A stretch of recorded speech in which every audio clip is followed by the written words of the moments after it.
আজকে একদম সস্তা উপকরণ দিয়ে কিছু একটা তৈরি করব ভাবলাম। তো সেজন্যই এই রেসিপিটা তৈরি করা। হাতের কাছে যা ছিল তাই দিয়েই করে ফেললাম। আর আপনারাও বাজার থেকে তেমন কিছু কিনে আনতে হবে না। হঠাৎ করে গেস্ট চলে আসলে অথবা মুখরোচক কিছু খেতে ইচ্ছে করলে এই রেসিপিটা বানিয়ে নিতে পারেন। তো এই রেসিপিটা বানানোর জন্য আমি এখানে ৩ টে আলু সিদ্ধ করে নিলাম। আর এখানে হচ্ছে আমি ১ কাপ আটা নিয়ে নিলাম। এটা ইচ্ছা করলে আটা অথবা ময়দা যেকোনো একটা কিছু ইউজ করা যাবে। এখানে পরিমাণ মতো লবণ দিয়ে দিলাম। লবণ দিয়ে এখন আমি এটাতে ২ চামচ পরিমাণ তেল দিয়ে দিলাম। তেল দিয়ে এখন আমি এটাকে ভালো করে মেখে নেব। যতক্ষণ পর্যন্ত মাখাটা আমার পারফেক্ট না হয়। পারফেক্টটা বুঝতে হলে আমার কি করতে হবে ভালো করে মেখে এটাকে হাত দিয়ে এভাবে দেখতে হবে যেন মানে একদম ঝরঝরা না হয় আরকি। তো এখন অল্প, অল্প জল দিয়ে রুম টেম্পারেচারে থাকা নরমাল জল দিয়ে আমি খামিরটাকে বানিয়ে নিচ্ছি। এই যে আমার কিন্তু খামিরটা হয়ে গেছে। এই যে এইটুকু হয়েছে আরকি। তো এটাকে এখন আমি একটু ঢেকে রেখে দেব যাতে সফট থাকে, যাতে শক্ত না হয়ে যায়। তো আমি খামিরটাকে রেখে এখন আলুগুলোকে একটু ম্যাশ করে নিচ্ছি একটা গ্রেটারের সাহায্যে। আপনারা চাইলে হাতের কাছে গ্রেটার না থাকলে হাত দিয়েও ভালো করে মেখে নিতে পারেন আলুটা। তো আলুগুলোকে আমি যখন ম্যাশ করা হয়ে গেল তখন আমি এটা একে, একে সবগুলো উপকরণ মিশিয়ে দেব। এখানে দিয়ে দিলাম পরিমাণ মতো লবণ, চিলি ফ্লেক্স, তারপরে ১ চামচ গোলমরিচের গুঁড়া, ১ চামচ হচ্ছে ভাজা জিরার গুঁড়া, কাঁচামরিচ আর হচ্ছে দিলাম কিছুটা ধনেপাতা। আর এটা হচ্ছে অ্যা কর্নফ্লাওয়ার। অবশ্যই কর্নফ্লাওয়ারটা দিতে চেষ্টা করবেন। না হলে পুরটা কিন্তু আমরা যখন ময়দাটার সাথে ভিতরে পুরটা দিব তখন বের হয়ে যাবে। আর অবশ্যই, অবশ্যই কিন্তু কর্নফ্লাওয়ারটা ইউজ করতে হবে এই রেসিপিটাতে। তো এই যে এখন আমি হচ্ছে এই খামিরটাকে ২ ভাগে ভাগ করে নেব। এখন আমি ২ টা রুটি করে নেব একদম পাতলা করে আরকি। রুটিটা বেশি পাতলাও হবে না, ভারী হবে না। ওই মতন আমি ২ টা রুটি করে নেব। আর আমাদের রুটিটা যত পাতলা হবে অ্যা তৈরি করতে তত সুবিধা হবে আর খাবারটা ততটাই ক্রিসপি হবে। আসলে এটার নাম কি দিব আমি ভেবে পাচ্ছি না। কারণ এটা আমি বানাই নিজের মনের মতন করে। কিন্তু আমি নাম আসলে তেমনভাবে কোনো কিছু নাম দিতে পারিনি। আপনারা যারা বন্ধুরা দেখছেন একটা নাম দিয়ে দেবেন।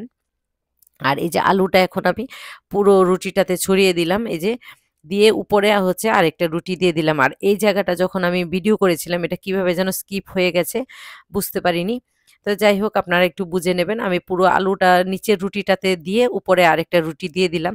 দিয়ে এখন ৪ সাইডটা মুখটা ভালো করে বন্ধ করে দিব যাতে সাইড দিয়ে পুরটা বের না হয়ে যায়। আর এখন হচ্ছে সাইডের যেই রুটির ইয়েটা আছে এটাকে আমি কেটে এটাকে স্কোয়ার শেপে কেটে নেব। এই যে এখন আমি চারদিকটা সুন্দর করে এটা জাস্ট একটু সৌন্দর্যের জন্য আরকি জাস্ট তাছাড়া আর কিছুই না। তো আমি কিন্তু এগুলোকে ফেলবো না।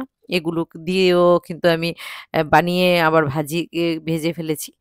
তো এগুলোকে একটু রুলের মতন করে আমি একটু স্টাইল করে বানাবো আরকি। এটাকে আসলে পটেটো রুলও বলা যেতে পারে। যাই হোক এখন আমি এটাকে ৪ টা ভাগে ভাগ করে নেব। এভাবে একটু আলতো করে ভাগ করবেন। এটা যেহেতু ৩ পার্ট করা আছে। কারণ উপরে একটা রুটি নিচে একটা রুটি মাঝখানে হচ্ছে আলুর পুরটা দেওয়া। তো এইজন্য আমি একটু হালকা হাতে ভালো করে আমি ভাগ করছি যাতে ভাগগুলো সুন্দর হয়। তো এইভাবে দিয়ে এখন মাঝখানটা দিয়ে একদম কেটে নেব। কেটে অবশ্যই এই কাজটা একটু সাবধানতার সাথে করবেন। তাহলে বেশ সুন্দর হবে আরকি। আর আমার এখানে একটা মাছি খুব ডিস্টার্ব করছে। আমার এখানে প্রচুর মাছি ইদানিং দেখা যাচ্ছে আরকি। আর এই যে এখন হচ্ছে মূল পার্ট আরকি। এখন এই যে ছুরি দিয়ে মাঝখানটা এমনভাবে দিতে হবে যাতে মাঝখানটা কেটে না যায়।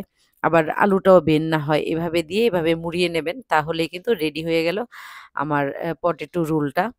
এটাকে পটেটো রোল বলা যায় অথবা কি বলা যায়, কি নাম দেয়া যায় বন্ধুরা আপনারা একটু আমাকে বলতে পারেন। তো আমি আসলে এটার তেমন নাম বের করিনি। আমি এই রেসিপিগুলো আসলে আমি অনেক রেসিপি দেখি, অনেকটা নিজের মতন করে তৈরি করি। আমি আমার ছেলে-মেয়েকে তৈরি করে খাওয়াই। সেজন্যই আসলে আমি নতুন, নতুন রেসিপি আ চিন্তা আমার মাথায় আসে।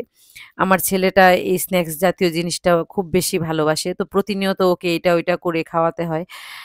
তো এইজন্য আমি বাজার থেকে কিনে আনা জিনিসটা আমার খুব একটা ভালো লাগে না। আমি যতটা সম্ভব আমি ঘরে তৈরি করে খাওয়ানোর চেষ্টা করি। আর আমার এই রেসিপিগুলো যাদের ভালো লাগে তারা প্লিজ আমার রেসিপিগুলোকে একটু শেয়ার দিয়ে টাইমলাইনে রেখে দিবেন। আপনারাও আপনাদের বাচ্চাদেরকে চাইলে বানিয়ে খাওয়াতে পারেন, অথবা বাসায় হঠাৎ করে কোনো গেস্ট আসলে এই রেসিপিটা করে খাওয়াতে পারেন। কারণ আমাদের সবার ঘরেই কিন্তু আলু আর আটা থাকে। তো আটা আর আলু দিয়ে এই সুন্দর রেসিপিটা একবার করে খেয়ে আমাকে অবশ্যই কমেন্ট করে জানাবেন কেমন লাগলো। আর এই যে আমার কিন্তু এরকম ভাজা হয়ে গেছে। যখন গোল্ডেন করে ভাজা হবে তখন এগুলোকে তেল থেকে তুলে নিতে হবে। তো রেসিপি কিন্তু রেডি। খুব ইজি এবং খুব তাড়াতাড়ি হয়ে যায়। তো বন্ধুরা, আমার রেসিপিটা কেমন লাগলো অবশ্যই কমেন্ট করে জানাবেন। যারা এতক্ষণ ধরে আমার সাথে ছিলেন সবাইকে অসংখ্য ধন্যবাদ এবং অনেক, অনেক ভালোবাসা জানাই।